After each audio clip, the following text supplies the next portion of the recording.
questions. Il n'y a que toi qui peux répondre à nos questions. Il n'y a que toi qui peux répondre à ma question. Saint-Esprit, Saint-Esprit, oh, il n'y a que toi qui peux répondre à ces questions. Il n'y a que toi qui peux répondre à nos questions. Il n'y a que toi qui peux répondre à sa question. Saint-Esprit, Saint-Esprit. Cher Saint-Esprit, nous te bénissons, nous te rendons grâce, nous te disons encore merci. Merci pour ces rendez-vous favorables. Merci pour ces rendez-vous d'intimité avec toi, ô cher Saint-Esprit. Laisse que tu sois encore la réponse à la question de cette femme. Laisse que tu sois encore la réponse à la question de cet homme.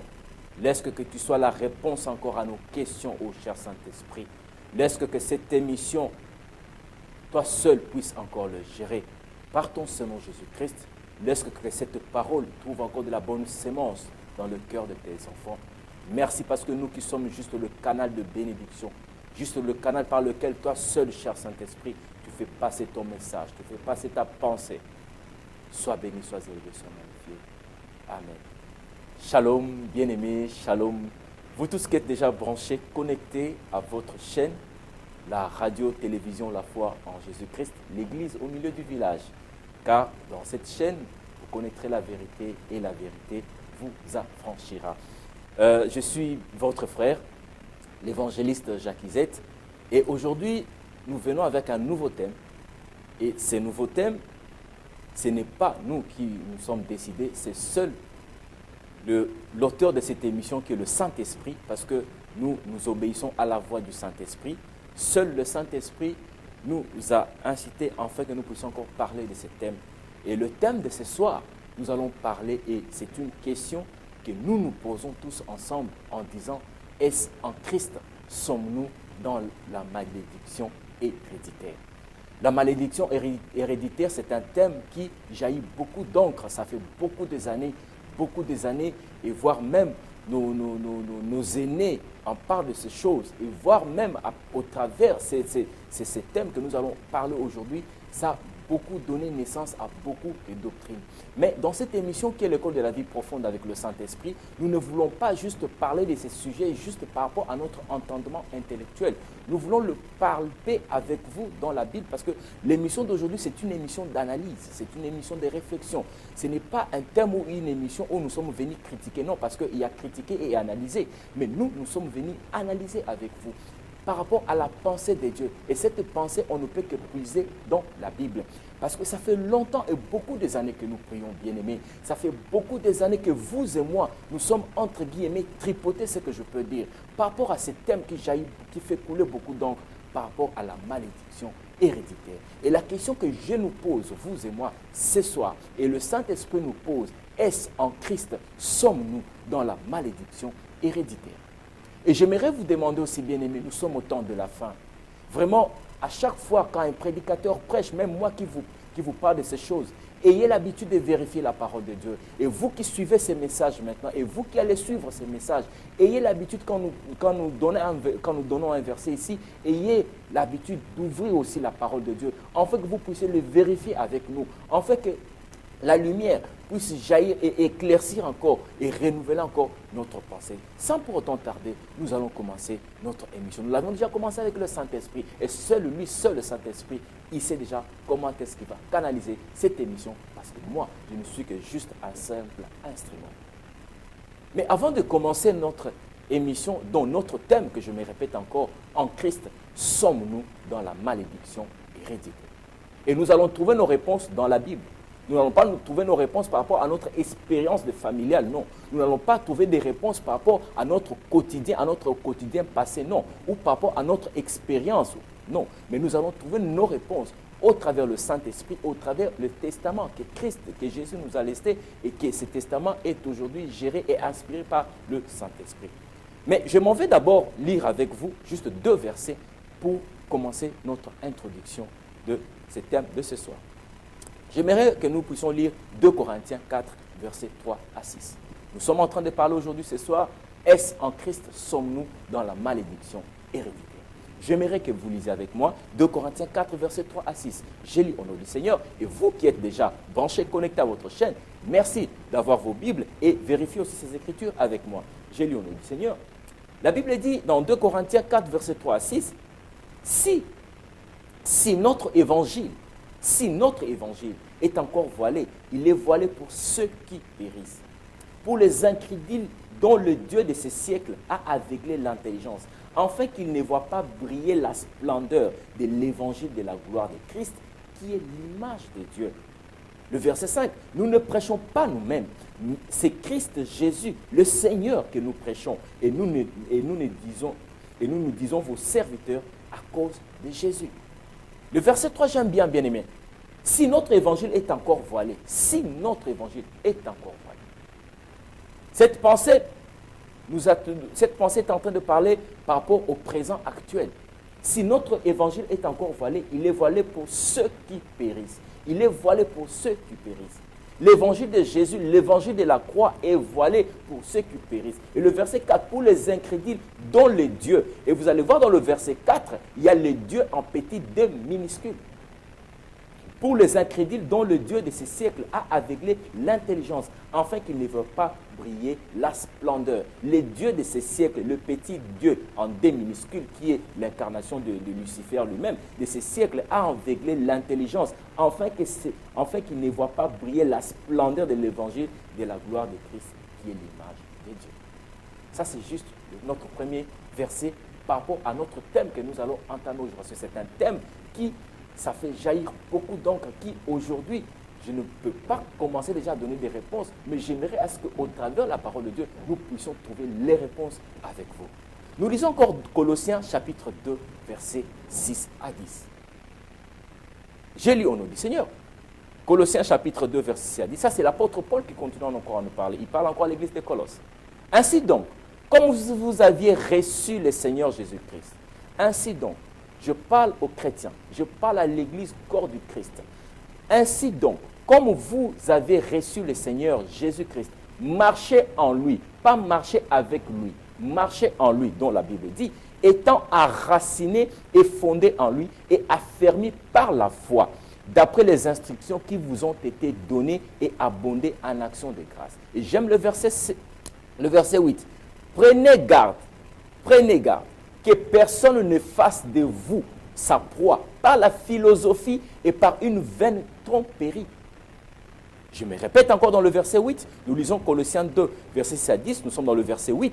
Prenez garde, chrétiens d'aujourd'hui, prenez garde que personne ne fasse de vous sa proie par la philosophie et par une vaine tromperie, s'appuyant sur la tradition des hommes, sur le rudiment du monde et non sur Christ. Sur le rudiment du monde et non du Christ.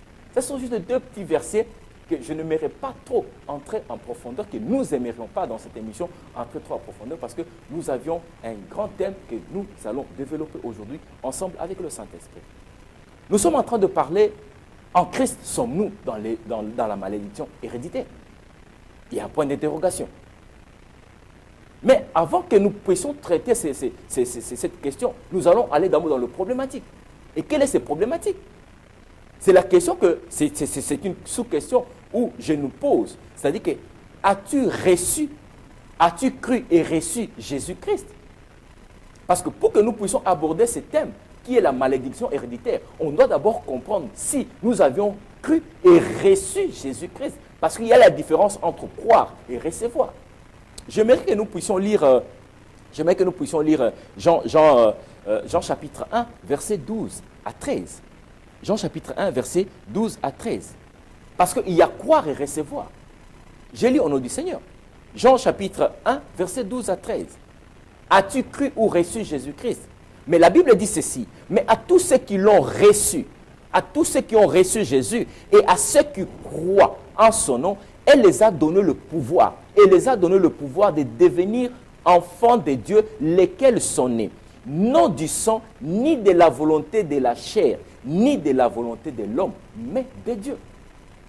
Nous entrons maintenant dans le vif du sujet de notre thème de ce soir, qui est en Christ sommes-nous dans la malédiction héréditaire. Mais avant que cela, il y a une sous-question.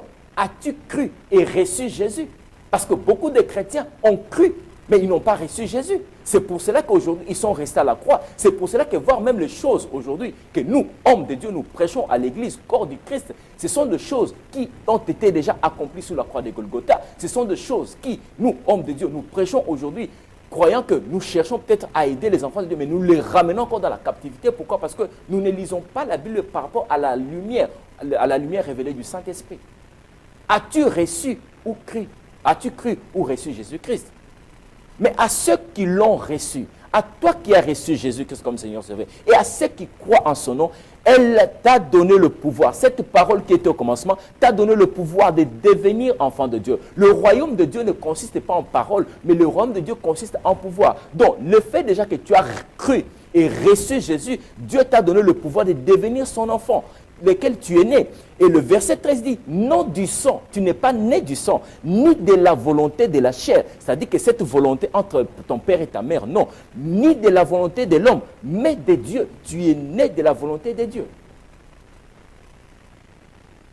Nous parlons de la malédiction héréditaire.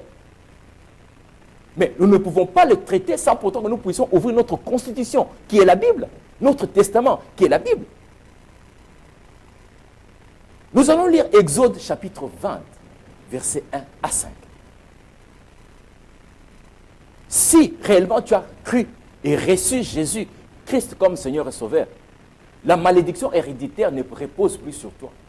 Mais si tu as cru et que tu n'as pas reçu Jésus, donc la malédiction héréditaire, normalement, doit reposer sur toi. Mais si tu as cru et tu n'as pas reçu, parce que les démons aussi croient aussi que Dieu existe. Si nous lisons dans dans l'épître de Jacques chapitre 2, verset 19, vous allez comprendre que même les démons croient que Dieu existe. Alors, en étant enfant de Dieu, il ne suffit pas seulement de croire pour être enfant de Dieu, mais il suffit de croire et de recevoir pour être enfant de Dieu. On doit comprendre ces choses. Parce que pour que tu sois né de Dieu, pour que tu sois enfant de Dieu, pour que tu sois cet enfant de Dieu qui est ni du sang, ni de la chair, ni de l'homme, il faut que tu croies et que tu puisses recevoir. Il y a deux principes, il y a deux conditionnels dans ces versets de Jean chapitre 1, verset 12 à 13. Il faut croire et recevoir. Mais si tu crois seulement et que tu n'as pas reçu, là il y a un problème, tu restes à la croix. Parce que le démon croit aussi que Dieu existe. Là, si nous lisons peut-être dans Jacques chapitre 2, verset 19. J'ai lu au nom du Seigneur. Tu crois qu'il y a un seul Dieu. Ça, c'est l'apôtre Jacques qui nous dit dans Jacques chapitre 2, verset 19. Tu crois qu'il y a un seul Dieu. Tu fais bien. Les démons le croient aussi et ils tremblent. Les démons croient aussi que Dieu existe. Les démons croient aussi que Dieu est là. Ils croient aussi. Mais les démons ne reçoivent pas Jésus. Il n'y a que nous qui sommes enfants de Dieu, qui nous croyons déjà en Dieu et qui nous le recevons comme Seigneur et Sauveur dans notre vie. En Christ sommes-nous, nous qui sommes enfants de Dieu, qui allons chaque jour à l'église, nous qui sommes enfants de Dieu, nous qui chaque jour allons chaque dimanche aller à l'église. Dans cette émission, nous avions dit l'année passée que la vie chrétienne n'est pas une vie de formalité. La vie chrétienne n'est pas une vie d'habitude. La vie chrétienne, c'est toute une vie où Dieu laisse sa divinité, il vient habiter dans l'homme, il vient habiter en toi. Le Saint-Esprit vient habiter en toi. C'est sa plénitude qui vient habiter en toi pour que cette divinité puisse se manifester sur la terre. En Christ sommes-nous dans la malédiction héréditaire. Nous allons lire Exode chapitre 20, verset 1 à 5. Exode chapitre 20, verset 1 à 5. Exode chapitre 20, verset 1 à 5. Je lis au nom du Seigneur. Ici, Dieu est en train de s'adresser aux enfants d'Israël. Et quand vous lisez dans le verset 19, dans Exode 19, vous allez comprendre que après que les enfants d'Israël, ils ont pu passer 3 mois, après qu'ils sont sortis dans l'Égypte, ils sont arrivés dans le désert de Sinaï. Et Dieu avait ordonné à Moïse qu'il puisse rassembler les enfants d'Israël pour que Dieu puisse leur parler. Mais ce qui nous intéresse ici, c'est Exode chapitre 20, versets 1 à 5, qui, dans ces versets, nous tirons ou nous prêchons par rapport à ce que nous sommes dans la malédiction héréditaire. J'aimerais que vous puissiez vérifier avec moi. Parce que l'émission d'aujourd'hui, c'est une émission d'analyse. Ce n'est pas une émission de critique, parce que nous, dans cette émission, nous ne sommes pas venus corriger quelqu'un, mais nous sommes venus parler, en fait, que la lumière de Jésus-Christ, en fait, que la lumière du Christ puisse resplendir dans le ténèbre. Je lis au nom du Seigneur. Exode chapitre 20, versets 1 à 5. Alors Dieu prononça toutes ces paroles en disant: Je suis l'Éternel ton Dieu, qui t'a fait sortir du pays d'Égypte, de la maison de servitude. Ça, c'est Dieu qui parle aux enfants d'Israël, après que Moïse les a rassemblés. Tu n'auras pas d'autre Dieu devant ma face. Tu ne te feras point d'image taillée, ni des représentations quelconques de choses qui sont en haut dans le ciel, qui sont en bas sous la terre, et qui sont dans le zoo plus bas que la terre. Tu ne te prosterneras point devant elles, et tu ne les serviras point. Car moi, l'Éternel, ton Dieu. Et vous allez voir que dans le verset 5, Dieu dit, car moi, l'Éternel, ton Dieu, il y a le D en grand majuscule. Or, le petit D en D minuscule avec X à la fin, que Dieu interdit aux enfants d'Israël que tu ne te feras point d'image taillée, ni des représentations quelconques, ni des choses qui sont en haut dans le ciel. Et la Bible dit dans le verset 5, tu ne te prosterneras point devant elle et tu ne les serviras point. Car moi, l'Éternel, ton Dieu, je suis un Dieu jaloux. Je suis un Dieu jaloux qui punit l'iniquité de père sur les enfants jusqu'à la 3e et à la 4e génération de ceux qui me haïssent. De ceux qui me haïssent. Dieu punit l'iniquité de la 3e jusqu'à la 4e génération de ceux qui lui haïssent. Notre question, notre thème de ce soir est: en Christ sommes-nous? En Christ sommes-nous dans la malédiction héréditaire? Je relis encore le verset 5. Tu ne te prosterneras point devant elle. Nous sommes dans Exode chapitre 20, verset 5. Tu ne te prosterneras point devant elle. Tu ne les serviras point. Cette image taillée que Dieu interdit aux enfants d'Israël, cette représentation quelconque de choses, c'est faux Dieu, que Dieu interdit aux enfants d'Israël. Et Dieu dit, tu ne te prosterneras point devant elle de ces images taillées. Et tu ne les serviras point. Car moi, l'Éternel, ton Dieu, je suis un Dieu jaloux qui punit. Dieu est jaloux et il punit l'iniquité de père sur les enfants jusqu'à la 3e et la 4e génération.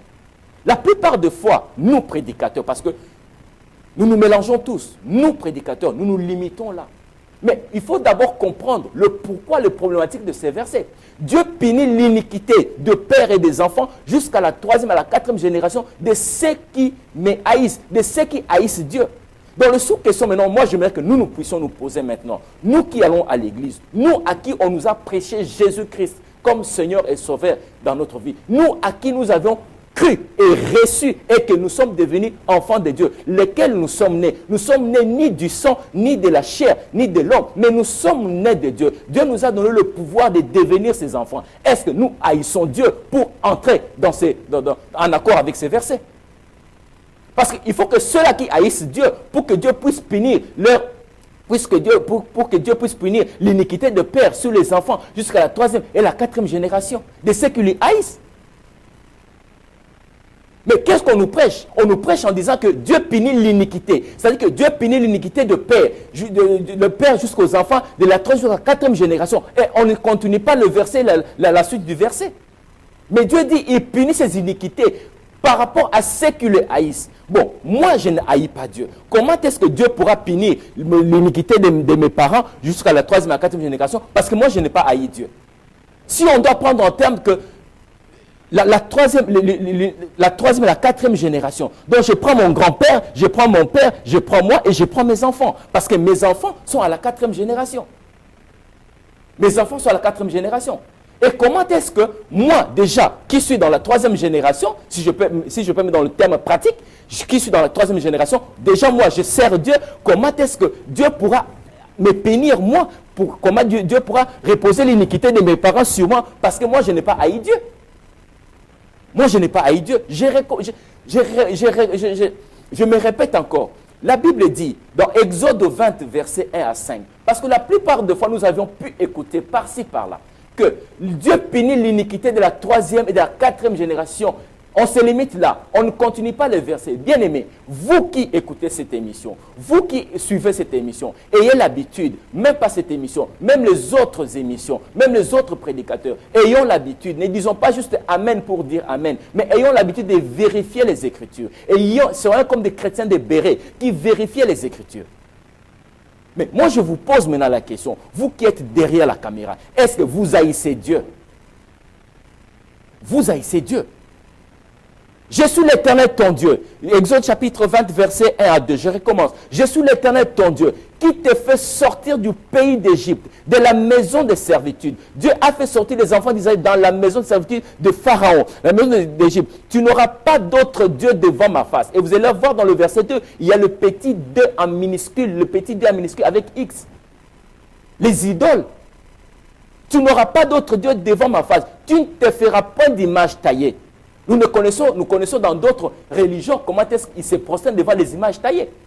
Mais nous qui sommes maintenant en Christ, la question est bel et bien posée. En Christ sommes-nous dans la malédiction héréditaire? Tu ne te prosterneras point devant elle et tu ne les serviras point. Car moi l'Éternel ton Dieu, je suis un Dieu jaloux. Je suis un Dieu jaloux. Car moi l'Éternel ton Dieu, Dieu devient jaloux si tu te prosternes devant les images taillées. Dieu devient jaloux si tu sers d'autres dieux. Dieu devient jaloux si tu les haïs. Et il te dit si tu me hais, il dit je suis un Dieu jaloux qui punit l'iniquité de père et les enfants jusqu'à la troisième à la quatrième génération de ceux qui me haïssent. Ça c'est Dieu qui dit. Ça c'est Dieu qui dit. Bon, pour entrer en accord avec ce verset, il faut haïr Dieu. Il faut haïr Dieu pour que Dieu fasse tomber l'iniquité de père, de père aux enfants jusqu'à la troisième à la quatrième génération. Bon, si vous et moi, nous n'haïssons pas Dieu, parce que nous allons chaque jour à l'église, nous amenons toujours nos Bibles sous nos aisselles, nous allons prier Jésus-Christ comme Seigneur et Sauveur. Comment ces malédictions héréditaires ou ces iniquités peuvent retomber encore sur nous? Nous sommes en train d'avancer. Et nous lisons Deutéronome 5, versets 6 à 11. Nous sommes en train de traiter le problématique. Deutéronome 5, versets 6 à 11. C'est toujours la même pensée.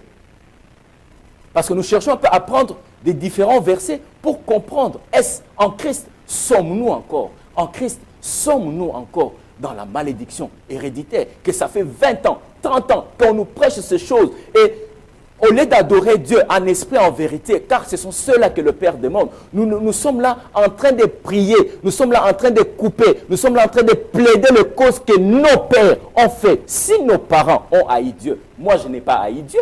Non, moi je n'ai pas haï Dieu. Si mon père ou mon grand-père a haï Dieu, moi je n'ai pas haï Dieu. Comment moi qui n'ai pas haï Dieu?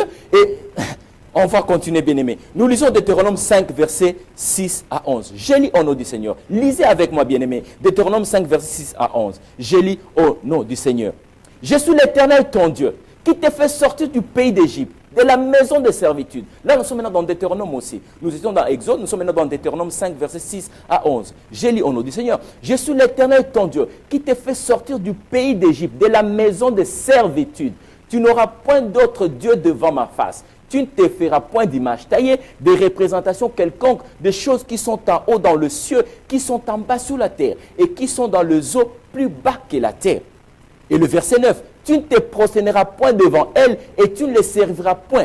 Car moi, l'Éternel, ton Dieu, je suis un Dieu jaloux. Ça, c'est dans Deutéronome. C'est la même pensée qu'avec Exode 20, verset 1 à 5. Je continue. Tu ne te prosterneras point devant elle et tu ne les serviras point. Car moi, l'Éternel, ton Dieu, je suis un Dieu jaloux qui punit l'iniquité de père sur les enfants jusqu'à la troisième et à la quatrième génération. Là, on se limite. Je n'ai jamais entendu, nous, hommes de Dieu, continuer la suite du verset.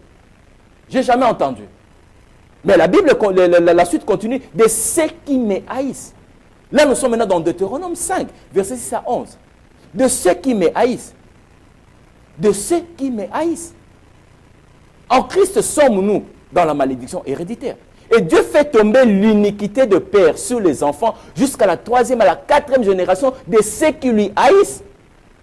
Vous et moi qui avons reçu Jésus, vous et moi qui avons cru et reçu Jésus, vous et moi qui avons confessé Romains 19, Si tu confesses de ta bouche et si tu crois dans ton cœur, il y a d'abord confessé, il y a ce témoignage devant le monde. Si tu confesses ta bouche et si tu crois dans ton cœur le Seigneur Jésus et que Dieu l'a ressuscité des morts, tu es sauvé.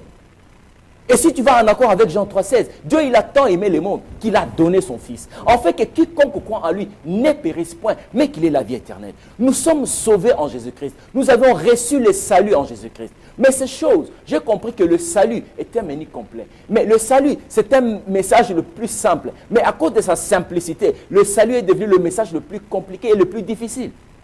Et le plus difficile. Moi, je ne suis pas dans la malédiction héréditaire. Non, parce que je ne haïs pas Dieu. Pour que Dieu fasse tomber l'iniquité de père aux enfants, de la 3e et à la 4e génération, il faut que je puisse le haïr. Bon, moi, je n'ai pas haï Dieu. Mes enfants n'ont pas haï Dieu.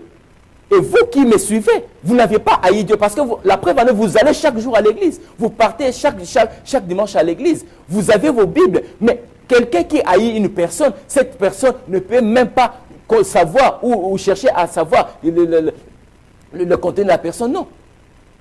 Non. Et vous allez comprendre que nous nous limitons jusque-là.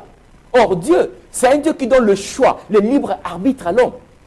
Dans Deutéronome 30:19, Dieu dit, je prends le ciel et la terre en témoin. Je mets devant toi l'homme, la vie et la mort, la malédiction et la bénédiction. Mais Dieu dit, choisis la vie pour que tu vives, toi et ta postérité. Là, c'est dans Deutéronome 30, verset 19. Mais dans Deutéronome 5, verset 6 à 11, c'est la même pensée qu'avec Exode 20, verset 1 à 5. Dieu fait tomber l'iniquité de père aux enfants de la 3e à la 4e génération de ceux qui haïssent Dieu. Vous et moi, haïssons Dieu. Parce que pour que cela entre en application, il faut haïr Dieu. La Bible est claire.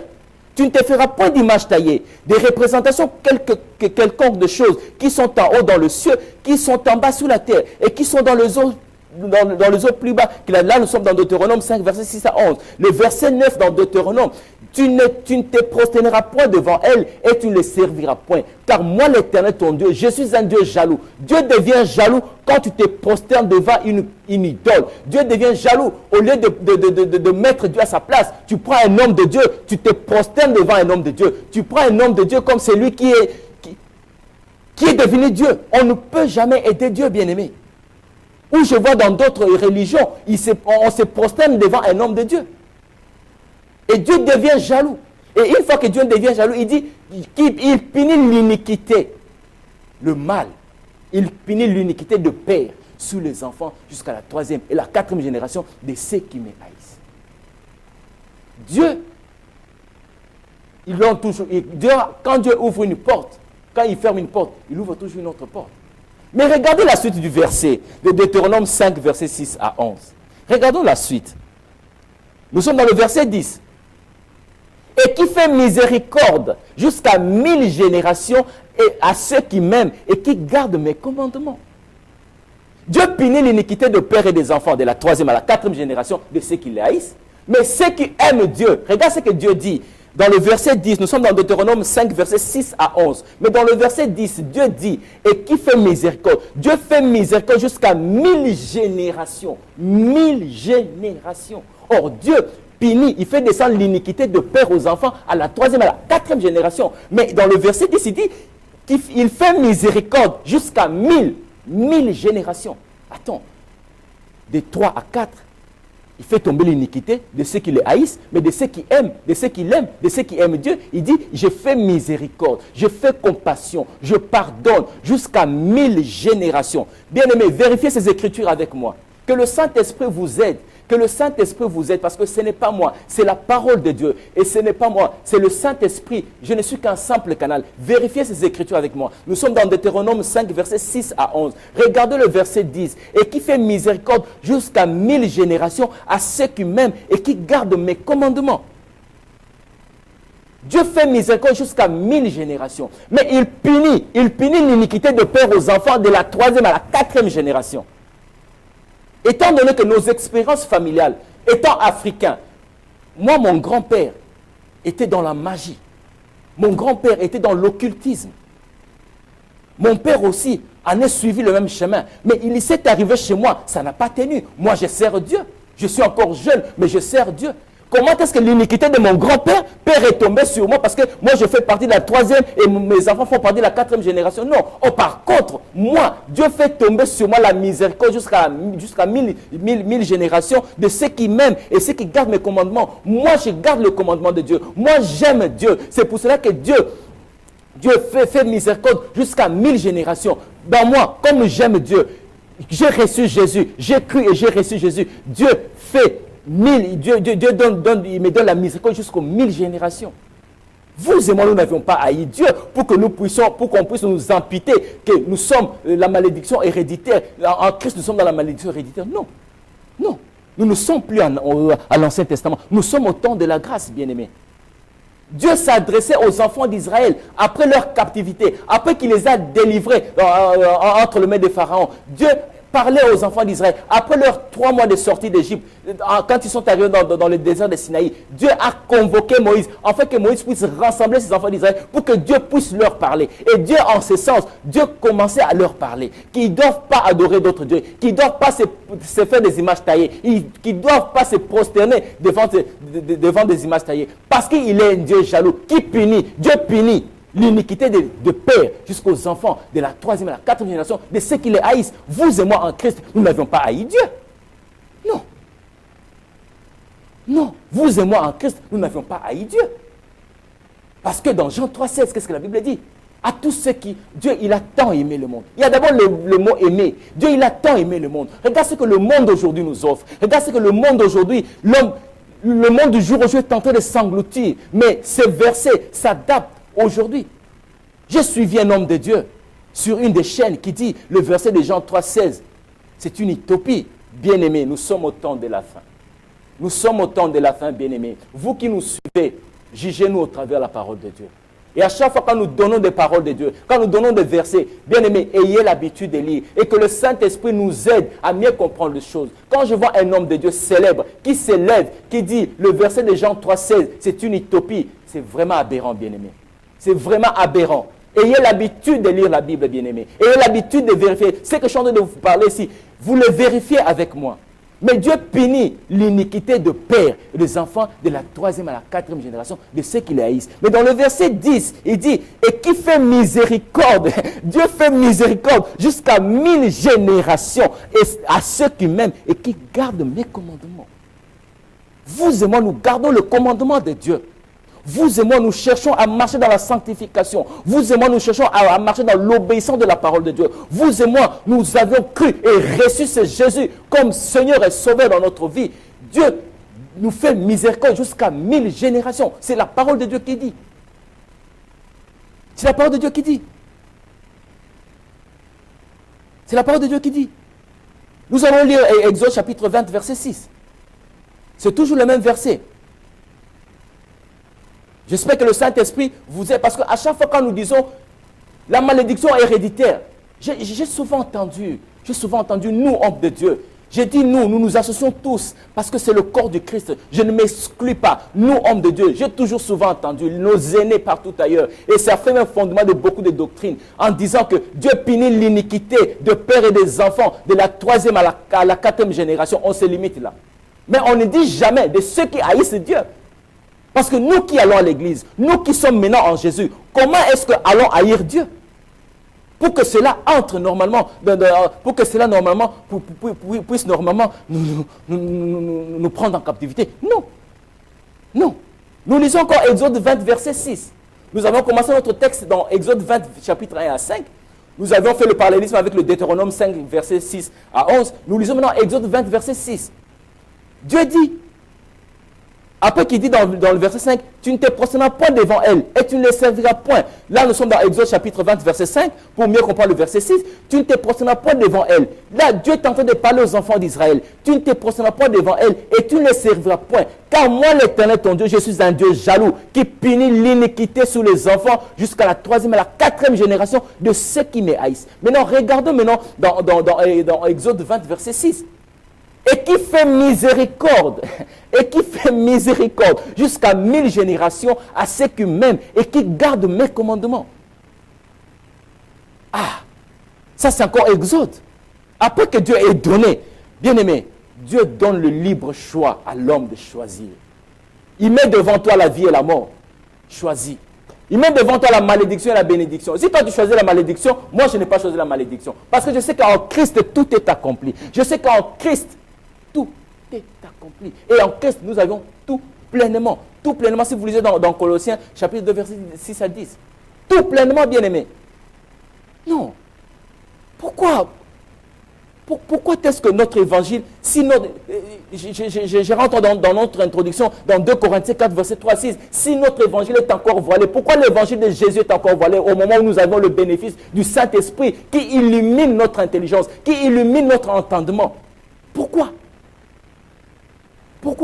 Il n'y a que ceux qui haïssent Dieu. Il n'y a que ceux qui haïssent Dieu. Il n'y a que ceux qui haïssent Dieu. Que Dieu fait descendre l'iniquité de père aux enfants de la 3e à la 4e génération. Mais ceux qui aiment Dieu, mais ceux qui gardent le commandement de Dieu, Dieu fait miséricorde jusqu'à 1000 générations. Ah, j'aime ce Dieu-là. Jusqu'à 1000 générations. Ce n'est même pas jusqu'à 6, ce n'est même pas jusqu'à 5. Parce que Dieu fait descendre l'iniquité de père aux enfants de 3e à 4e génération. Il se limite à 4e génération. Mais Dieu te dit, si tu gardes mes commandements, il te fait miséricorde jusqu'à 1000 générations.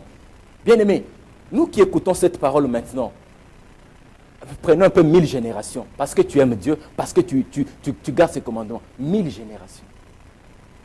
Les arrière, je ne sais même pas comment on va le compter. 1000 générations.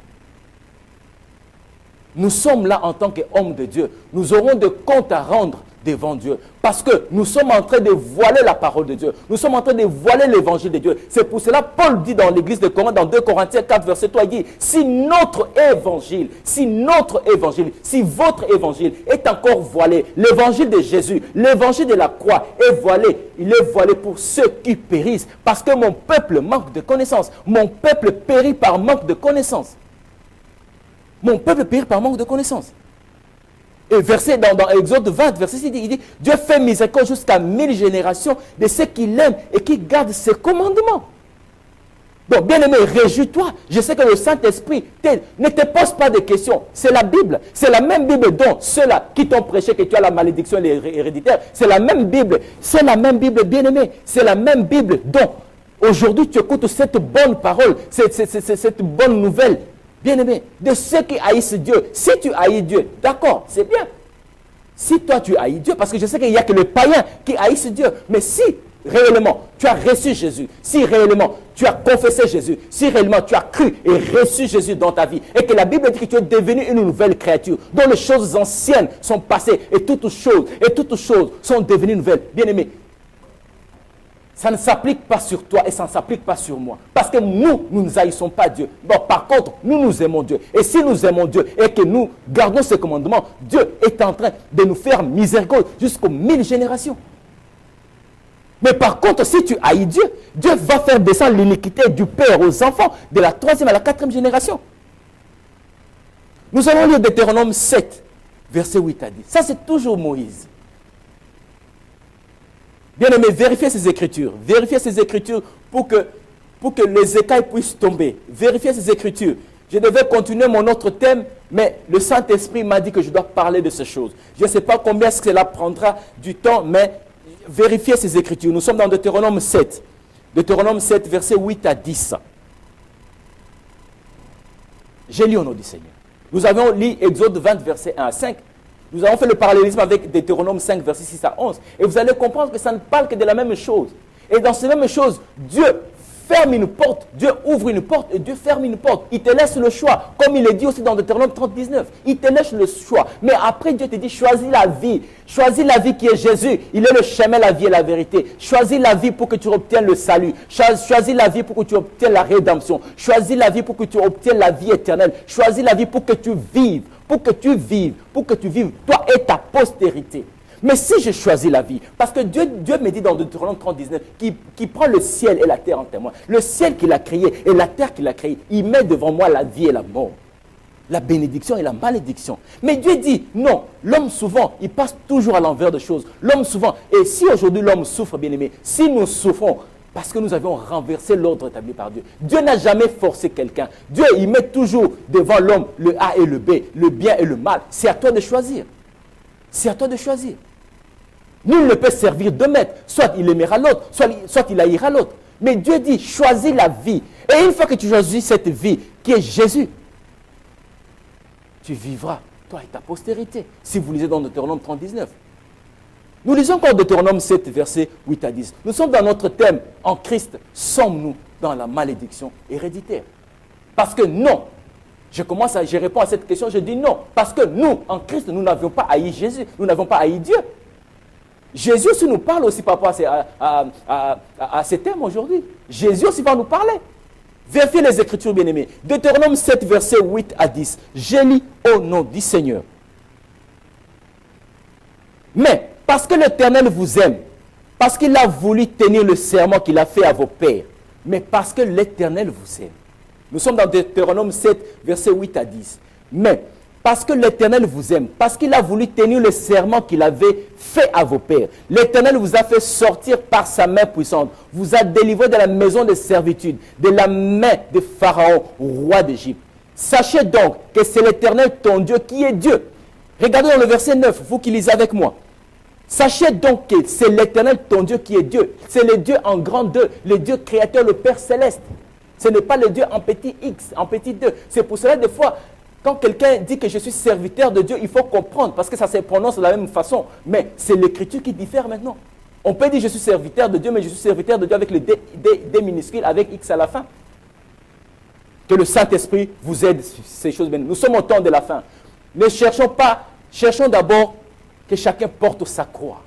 Si on veut suivre Christ, que chacun se charge de sa croix. On ne doit pas aller se charger d'abord de la croix de nos parents, de nos arrière, je ne sais pas. Non, et ils ont haï Dieu. Vous et moi, nous n'avions pas haï Dieu. À moins que c'est le contraire pour toi. Moi, je n'ai pas haï Dieu.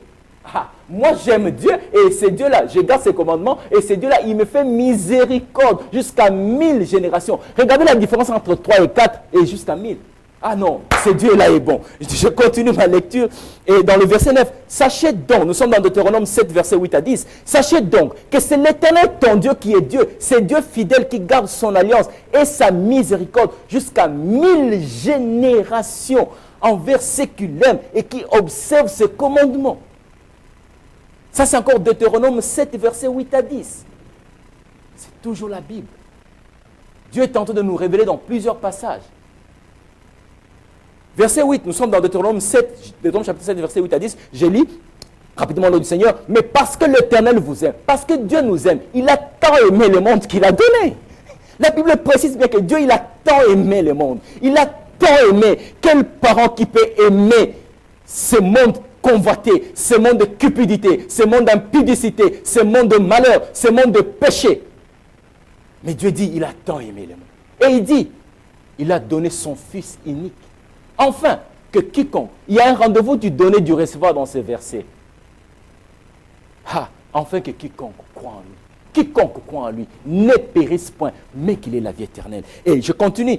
Mais parce que l'Éternel vous aime, Deutéronome 7, verset 8 à 10, mais parce que l'Éternel vous aime, parce qu'il a voulu tenir le serment qu'il avait fait à vos pères, l'Éternel vous a fait sortir par sa main puissante, par sa main du monde. Bien-aimés, Égypte aujourd'hui représente nous le monde aujourd'hui. Vous qui êtes délivrés de la maison de servitude, de la maison de Pharaon, roi d'Israël, vous êtes délivrés de la maison de servitude. Vous qui prêchez la servitude, bien-aimés, la servitude. La Bible nous dit ici, vous, Deutéronome chapitre 7, verset 8, vous êtes délivrés de la maison de servitude.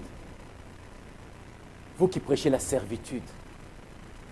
Bien-aimés, si notre évangile est encore voilé, il est voilé pour ceux qui périssent. Laissons la place du Saint-Esprit.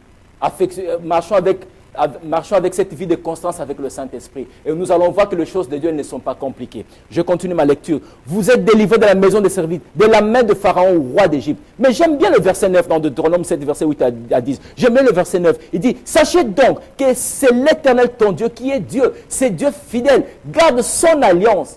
Garde son alliance et sa miséricorde jusqu'à 1000 générations envers ceux qui l'aiment et qui observent ses commandements. Dieu nous le répète encore. Si tu gardes ses commandements et si tu l'aimes, il fait alliance. Il garde son alliance avec toi jusqu'aux 1000 générations.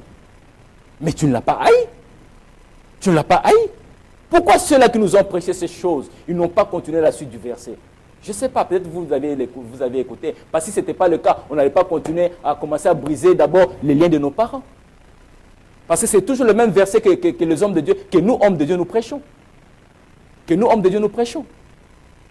Donc, il faut haïr Dieu. Il faut haïr Dieu pour que Dieu fasse tomber l'iniquité de père aux enfants jusqu'à la 3e et à la 4e génération. Mais si toi, tu n'haïs pas Dieu, si par contre, toi, tu aimes Dieu, si par contre, tu aimes ses commandements, Dieu te dit, je fais miséricorde jusqu'aux 1000 générations. 1000 générations de ceux qui m'aiment. De ceux qui m'aiment. Ça, c'est l'ancienne alliance qui nous parle. Mais qui nous dit maintenant le Nouveau Testament, qui est Jésus lui-même? Qui nous dit Jésus par rapport à ce thème de ces soirs bien-aimés? Est-ce en Christ? Sommes-nous dans la malédiction héréditaire? J'espère déjà quelques versets et quelques explications. Je m'évite un peu de trop m'expliquer, mais je vais à ce que la parole de Dieu, seule la parole de Dieu, et seul le Saint-Esprit, lui seul l'inspirateur de ces thèmes, puisse vous convaincre de ces choses. Il faut haïr Dieu pour que ces iniquités retombent sur toi. Mais si tu ne l'aimes pas, Dieu te fait miséricorde jusqu'à 1000 générations. Mais que nous dit Jésus-Christ, lui, le testateur de son propre testament? Nous lisons Jean chapitre 14, versets 23 à 24. Que nous dit Jésus-Christ par rapport à notre thème? Nous lisons Jean chapitre 14, versets 23 à 24. J'ai lu au nom du Seigneur. Ça, c'est Jésus qui nous parle. J'ai lu au nom du Seigneur, Jean chapitre 14, verset 23-24. Jésus répondit, si quelqu'un m'aime, il gardera ma parole et mon Père l'aimera. Nous viendrons à lui et nous ferons notre demeure chez lui. Bien-aimés, Jésus aussi nous parle. Nous sommes dans nous sommes dans le Nouveau Testament. Oh, quand vous lisez dans Luc 24, verset 43, la Bible dit, Jésus dit, mais tout ce que la loi parlait, tout ce que Moïse parlait, tout ce que les temps anciens parlaient, ça ne parlait que de moi. Ça ne parlait que de moi, ça parlait que de Jésus-Christ de Nazareth, crucifié et ressuscité d'entre les morts, dont la Bible dit qu'il est le premier-né de tous, de toute la création. Et Jésus nous répond aussi, Jésus que chaque jour nous chantons, nous adorons. Il nous répond, il dit, dans Jean chapitre 14, verset 23, il dit, si quelqu'un m'aime, il gardera ma parole. Et Dieu dit, si quelqu'un garde mes commandements, bien-aimé, Dieu fera miséricorde jusqu'à 1000 générations. Et Jésus nous répond aussi, il dit, si quelqu'un m'aime, il gardera ma parole. Et mon Père l'aimera aussi. Or, c'est le même Père qui a dit aux enfants d'Israël, dans Exode 20, verset 1 à 5, il dit, il fait tomber l'iniquité de père et aux enfants jusqu'à la 3e et la 4e génération de ceux qui les haïssent. Mais ceux qui l'aiment et qui gardent ses commandements, il le fait miséricorde jusqu'à 1000 générations. Jésus aussi, il associe son Père céleste dans ce verset. Il dit, Jésus répondit dans Jean chapitre 14, verset 23-24, il dit, Jésus lui répondit, si quelqu'un m'aime, il gardera ma parole. Si quelqu'un m'aime, le simple fait de confesser, Jean 3,16, Dieu il a tant aimé le monde qu'il a donné son Fils. Enfin que quiconque croit en lui, il faut croire et recevoir. Parce que si tu n'as pas cru et que tu n'as pas reçu, il y a un problème. Soit tu es resté à la croix, parce qu'il faut croire et recevoir. Et si tu crois et que tu reçois, Dieu te donne le pouvoir de devenir son enfant. Mais si tu as cru, mais tu n'as pas reçu, Dieu ne te donne pas le pouvoir. Bien-aimé, chers chrétiens, revoyons notre marche avec le Seigneur. Revoyons comment est-ce que nous avions reçu ce Jésus. Est-ce qu'on nous les a fait, on a reçu à notre place, ou c'est nous-mêmes qui avons reçu et que nous avons confessé ce Jésus?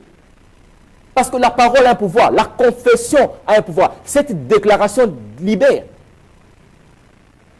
Si quelqu'un m'aime, il gardera ma parole et mon Père l'aimera. Il dit, nous viendrons à lui. il y a le conditionnel ici.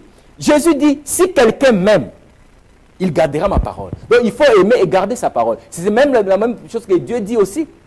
Si tu gardes mes commandements, et si tu m'aimes et que tu gardes mes commandements, il fera miséricorde jusqu'à 1000 générations. Et Jésus nous dit aussi, si quelqu'un m'aime, il gardera ma parole. Et mon Père l'aimera. Mon Père l'aimera. Nous viendrons à lui et nous ferons notre demeure en lui. Pourquoi tu échoues? Si tu marches en accord de ces versets, vérifiez ces écritures, bien-aimés.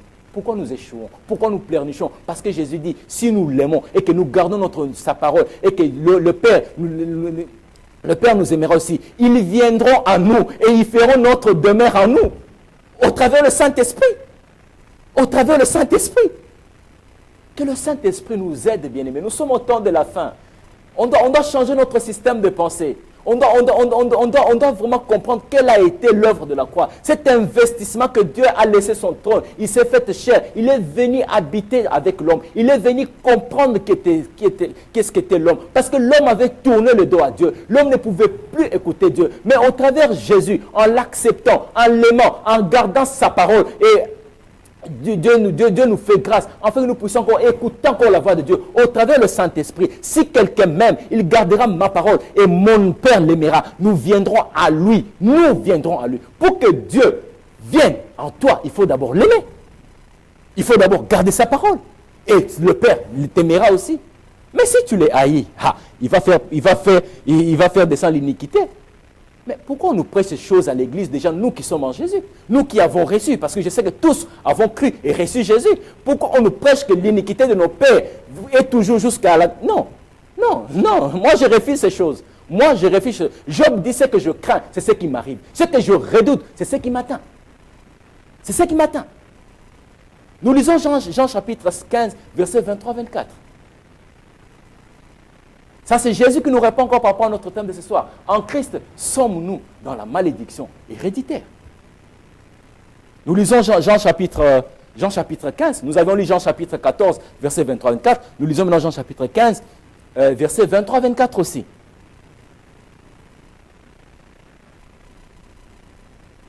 Jean chapitre 15, verset 23 à 24. Jésus est en train de nous répondre.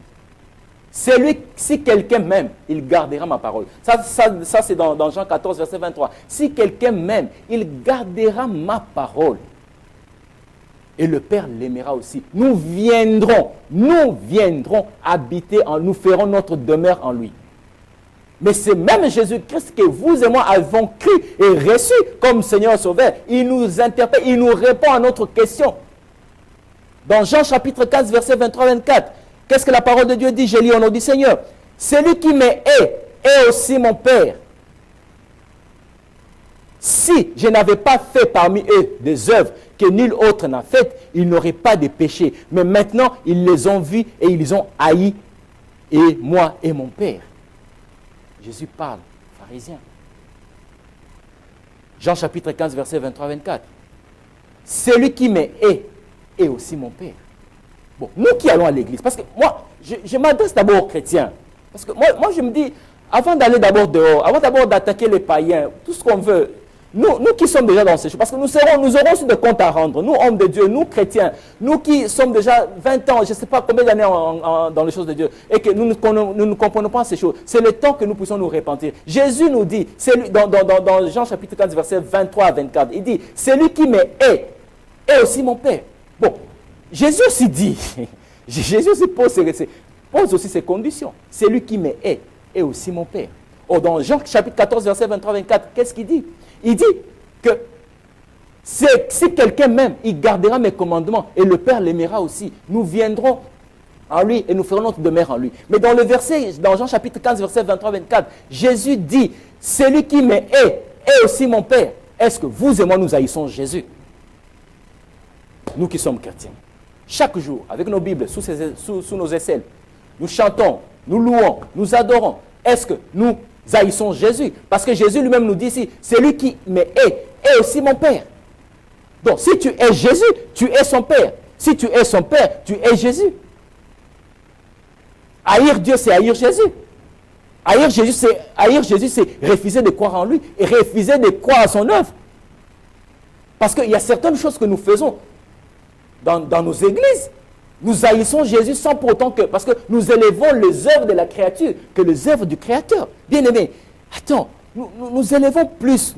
Nous, serviteurs de nous connaissons tellement le nom des démons. C'est comme si nous vivons avec, nous mangeons avec. Et c'est eux qui nous inspirent ces choses. Non, bien-aimés, il y a l'œuvre de la croix. L'œuvre de la croix, qu'en est-il de l'œuvre de la croix? Qu'en est-il de l'œuvre de la croix? Est-ce l'œuvre de la croix est-il minime, est-il inférieur par rapport aux œuvres du ténèbre, par rapport aux œuvres des démons? Non. Les démons sont là, oui, je veux bien. Ils font leur travail, oui. Mais qu'en est-il nous qui sommes maintenant dans cette vérité? Qu'en est-il maintenant nous qui sommes maintenant en Jésus? Qu'en est-il maintenant nous qui palpons la vérité dans la Bible? Qu'en est-il? Qu'en est-il? Est-ce que doit-on passer toute une heure, 40 minutes en train de prêcher que des démons, des œuvres de créatures, en train de parler des iniquités de nos pères? Parce que la Bible nous dit, Dieu fait tomber l'iniquité de père aux enfants de la 3e à la 4e génération, de ceux qui haïssent Dieu. Vous et moi, bien-aimés, nous sommes conscients que nous n'avons pas haï Dieu. Comment est-ce que Dieu peut faire tomber ces iniquités sur nous? Mais Dieu nous dit que si nous gardons ses commandements, si nous l'aimons, il nous fait miséricorde jusqu'à 1000 générations. Vous avez des versets, vous avez des références. Mais Jésus nous répond ici dans Jean chapitre 15, verset 23-24, il dit, celui qui me hait est aussi mon Père. Nous à qui on nous prête ces choses, est-ce que nous haïssons Jésus? Est-ce que nous haïssons Dieu? C'est à vous d'en juger. Et nous lisons Jean chapitre 15, toujours le même chapitre, Jean chapitre 15, versets 9 à 10. Jean chapitre 15, versets 9 à 10. J'ai lu au nom du Seigneur, comme le Père m'a aimé, je vous ai aimé aussi, demeurez dans mon amour. Si vous gardez mes commandements, ça c'est le verset 10. Nous sommes dans Jean chapitre 15, verset 9 à 10. Nous avions lu Jean chapitre 15, verset 23 à 24. Maintenant nous lisons Jean chapitre 15, verset 9 à 10. Jésus nous répond, nous sommes dans notre thème. Pour vous qui venez de vous connecter maintenant, nous sommes dans notre thème. En Christ sommes-nous dans la malédiction héréditaire. Parce que pour que cela s'applique, il faut haïr Dieu.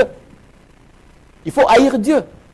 Et dans Jean chapitre 15, verset 9 à 10, la Bible dit, je lis au nom du Seigneur, comme le Père m'a aimé, ça c'est Jésus qui dit, comme le Père m'a aimé, je vous ai aussi aimé, demeurez dans mon amour. Or, dans Jean chapitre 14, verset 23 à 24, la Bible dit que si quelqu'un m'aime, ça c'est Jésus qui dit dans Jean chapitre 14, verset 23 à 24, il dit, si quelqu'un m'aime et qui garde mes commandements, et le Père l'aimera aussi. Nous viendrons en lui, nous ferons notre demeure en lui. Il est redit encore dans Jean chapitre 15. Dans Jean chapitre 15, verset 9 à 10, il dit, comme le Père m'a aimé, je vous ai aussi aimé. Demeurez dans mon amour. Et dans le verset 10, il dit, si vous gardez mes commandements, si, il y a une supposition, soit tu le gardes, soit tu ne le gardes pas. Si tu gardes ces commandements, tu auras les bénéfices. Mais si tu ne le gardes pas, tu auras les conséquences. Verset 10, si vous gardez mes commandements, Église, corps du Christ, Église de Dieu, l'épouse du Christ, notre époux nous dit ceci, si nous gardons ces commandements, si vous gardez mes commandements, vous demeurerez dans mon amour, de même que j'ai gardé le commandement de mon Père et je demeure dans son amour. Il n'y a que cet amour, parce que nous sommes sauvés par la grâce au moyen de la foi. Il n'y a que cet amour que Jésus, il n'y a que cet amour que Christ lui-même s'est fait chair. Il est venu habiter dans l'homme. Il est venu habiter avec l'homme. Jésus nous parle dans cette... Jésus nous répond par rapport à notre thème. Aimer Jésus, c'est aimer Dieu. Aimer Dieu, c'est aimer Jésus. Aimer Jésus, c'est croire en lui. Est-ce en Christ sommes-nous dans la malédiction héréditaire? Non. Si vous le croyez, merci. Mais moi, je ne le crois pas. Parce que moi, je ne haïs pas Dieu. Par contre, moi, je garde le commandement de Dieu. Par contre, moi, j'aime Dieu. Et si j'aime Dieu et que je garde ses commandements, Dieu me fait miséricorde de 1000 jusqu'à 1000 générations. Ce n'est même pas de 3 à 4, non. À 1000 générations, de mes enfants, de mes enfants, de mes enfants, de mes enfants, de mes enfants. Non. Arrêtons de passer notre temps en train de chercher d'abord les problématiques de ce que nos pères ont fait. Arrêtons de couper les liens de nos... Non, bien-aimés. Nous allons continuer le vendredi prochain. On n'a pas encore fini. C'est un sujet qui fait couler beaucoup d'encre. Mais le peu que nous avons pu partager avec vous, que le Saint-Esprit, bien-aimé, que le Saint-Esprit, ne lisez pas ces versets juste par rapport à vos entendements intellectuels ou par rapport à votre entendement humain. Non, lisez avec une pensée révélée du Saint-Esprit. Lisez-le bien. Lisez-le bien. Vous allez comprendre que nous avons pu passer nos temps pour rien, en train de chercher je ne sais pas quoi, mais au lieu de se charger de notre propre quoi, en fait que nous puissions suivre notre époux qui est Jésus. Au lieu de chercher d'abord à laver nos robes, en fait que nous puissions apparaître, en fait que nous puissions paraître le jour où Christ viendra, en fait que nous puissions être encore enlevés, mais nous sommes en train de passer nos temps pour rien, en train, je ne sais pas, de faire quoi, de chercher d'abord ce que nos parents, nos arrière-parents ont fait. Non. Si par un seul homme, le péché est entré dans le monde, par un seul homme aussi, la justification a atteint toute l'humanité. Suivez-nous le vendredi prochain. On n'a pas encore fini. On n'a pas encore fini. Mais suivez-nous chaque vendredi à 21h sur votre chaîne. Restez fidèles à votre chaîne. La radio, télévision, la foi en Jésus-Christ. L'église au milieu du village. Suivez-nous chaque vendredi à 21h, l'école de la vie profonde avec le Saint-Esprit, avec votre frère, l'évangéliste Jacques Izette. Que Dieu vous bénisse. Père Céleste, au nom de Jésus, je te bénis, je te rends grâce. Je te dis merci. Merci, cher Saint-Esprit. Moi, je ne fais que ma part, ô cher Saint-Esprit. Laisse que tu sois encore la réponse à la question de cette femme. Laisse que tu sois encore la réponse à la question de cet homme. Laisse que toi seul puisses encore convaincre encore ta parole. Moi, je ne suis qu'un instrument. Laisse que toi seul, que cette parole puisse encore trouver encore grâce et une bonne sémence dans le cœur de tes enfants. Afin que les écailles puissent tomber. Afin que notre intelligence puisse encore resplendir, en fait que la lumière puisse encore briller encore au sein du ténèbre, parce que notre évangile, ton évangile, c'est nous, hommes, qui nous le faisons voiler éternel. Par ton Seigneur Jésus. Il n'y a que toi qui peux répondre à nos questions. Il n'y a que toi qui peux répondre à nos questions. À la prochaine vendredi. Que Dieu vous bénisse.